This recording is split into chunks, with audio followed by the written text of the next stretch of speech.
তোফায়েল আহমদের প্রথম জানাজা অনুষ্ঠিত হচ্ছে ধানমন্ডির তাকওয়া মসজিদে। আমরা সরাসরি চলে যাচ্ছি সেখানে।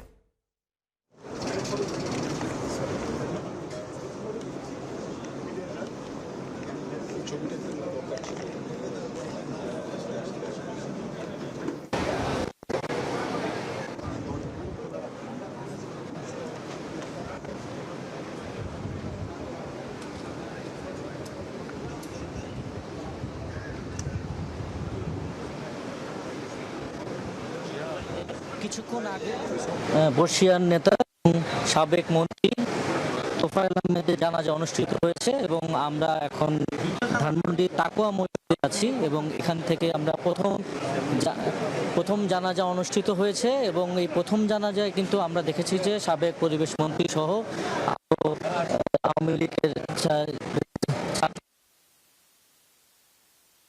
হয়েছে এবং আমরা যেটা জানতে পেরেছি জানাজার পরবর্তীতে তাকে কিন্তু স্কয়ার হাসপাতালে নিয়ে যাওয়া হবে এবং স্কয়ার হাসপাতালে আজকে নিয়ে যাওয়ার পর আগামীকাল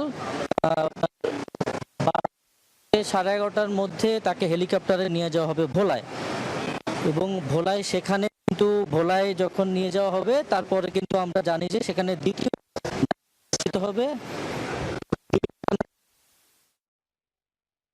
তোফায়েল আহমদের প্রথম জানাজা অনুষ্ঠিত হচ্ছে ধানমন্ডির তাকওয়া মসজিদে। আমরা সরাসরি যুক্ত ছিলাম সেখানে।